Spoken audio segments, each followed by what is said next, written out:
what I'm going to start with first is a presentation of some scenarios, some mini cases showing a situation, and then discussing which part of the code did this violate, which one of the standards did it violate, and why. Now, one thing to keep in mind is that basically what you need to know is what are general ethical and unethical behaviors. You certainly don't need to know any of the details in any of the cases that are presented. Again, the idea is to have an understanding of how potentially unethical and unprofessional situations can develop and how to correct those situations. Again, you will be looking for what are the key violations illustrated in each of these many cases. So let's look at some cases. Let's take the case of Christina. Christina has decided that she's going to leave her current employer and start a brand new job. The job is with Brand New Asset Management, and one of the reasons that she's moving with them is that she has developed an incredible expertise in being able to forecast the direction of short-term interest rates. What she has done is she devised a proprietary probability model that's able to input a variety of economic factors and figure out what way the federal funds rate is moving. Are interest rates going to go up or are interest rates going to go down? Given the current volatility in the market, Christina feels that rates are going to trend upward in the near future. During her last week at her former employers, she made copies of her model. She felt very strongly this was her model. She created it. Nobody else helped her create that model. It was all hers. And she felt that she had the right to take it with her to her new employer.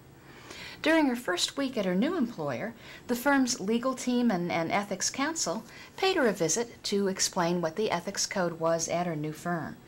They became very concerned when they realized that she had taken that interest rate model from her old firm without written consent. Christina assured them, no problems. I did this model all myself. This model is all mine. Is there a violation? Yes, there is a violation. Christina should have listened to the lawyers in this case. It is a violation to take any property from a previous employer without express prior consent from that employer.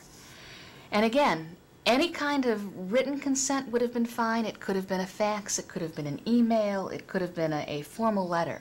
But she did need consent to take that model with her.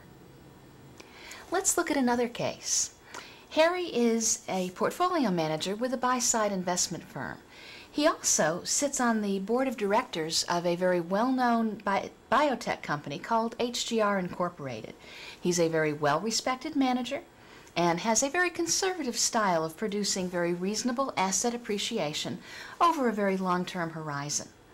Right now, HGR is in the middle of an IPO, an initial public offering. Harry has decided that buying this stock is a really good idea, so he decides to buy some of the HGR IPO stock both for his own account and for his client's account. He feels that his clients need to have a more growth-oriented focus, and moving to a biotech company will help provide that focus. And he also thinks the stock's going to have a pretty good first-day pop, that it's going to go up on the first day. That's a win-win situation for both his clients and for HGR. Since Harry's on the board of HGR, he does have an obligation to its shareholders, but he also has an obligation to his clients as well. He kind of wonders which obligation is paramount? Who should he be serving first? Well, the CFA Institute has a very clear answer to that question. The client always comes first. So in this case, Harry has to do what is best for the clients whose funds he manages.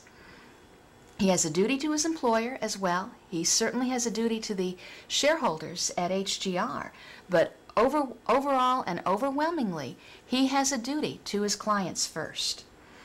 So what Harry has to do, his seat on the board of directors is providing a very serious conflict of interest. Harry needs to do a couple of things. He needs to disclose that he has this conflict. He has to tell his employer, and he has to tell his clients that he is sitting on the board of directors of this company. That is a conflict of interest. And usually, investment professionals are not allowed to purchase shares in IPOs, so it would be very unusual if Harry's employer did allow him to buy into shares in this IPO. And again, the reasoning behind this is you want portfolio managers to be objective and to be independent. So again, if Harry wishes to remain in compliance with the CFA Institute standards, he has to disclose his conflict, and very likely he will be asked to resign from the board of directors. He cannot efficiently and effectively serve two masters. He can't serve the interests of the shareholders along with simultaneously serving the interests of the clients of the portfolios that he manages. Next, let's look at the case of Jim. Jim is a portfolio manager for several mutual funds and private accounts. His private accounts include high net worth individuals, retirement plans, and some medium-sized individual discretionary accounts. His research staff has just published a very bullish opinion about fiber optic cable company. Jim looks at the opinion and says, hey, he needs to improve the performance of all of his accounts. So he decides to start aggressively purchasing securities in fiber optic cable. First, he purchases the stock for his largest, most profitable accounts. Then he purchases stock for his retirement accounts. And then finally, he purchases stock for the medium-sized individual accounts. He's finally done with the trading by the end of the week. It appears that the research team was right on with their call. They made a great choice, and this stock really started to go places. And Jim is seeing upward growth in all of the accounts that he manages. Has Jim committed any violations? He has. In spite of the very positive performance, in spite of the fact that the research team was correct and that everything worked out well, he has violated a couple of standards. First of all, Jim has to look at suitability. He can't just across the board say, great stock, let's buy this stock for all accounts. He needs to be looking at the goals of each of the portfolio he manages and make sure that each stock he buys is appropriate for each one of those clients. And it may not be. He may have some more conservative clients who don't want to have such an aggressive high-growth stock. The second problem is a trade allocation problem.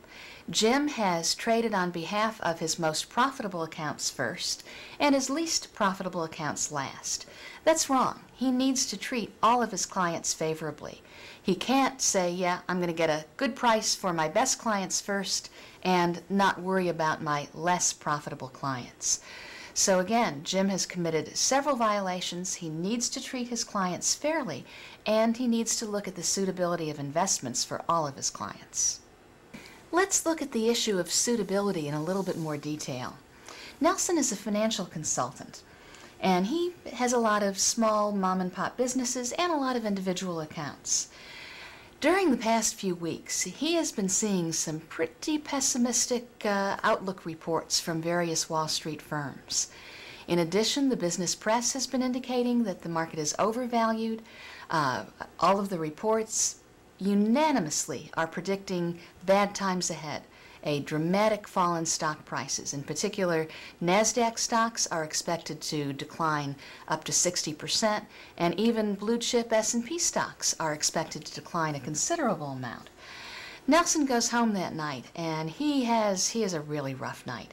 He's starting to have nightmares about what's going to happen if all of the stocks in his clients' portfolios decline the way everybody's predicting. And again, it's pretty much unanimous predictions. Everybody's saying things are going to be pretty bad in the near future.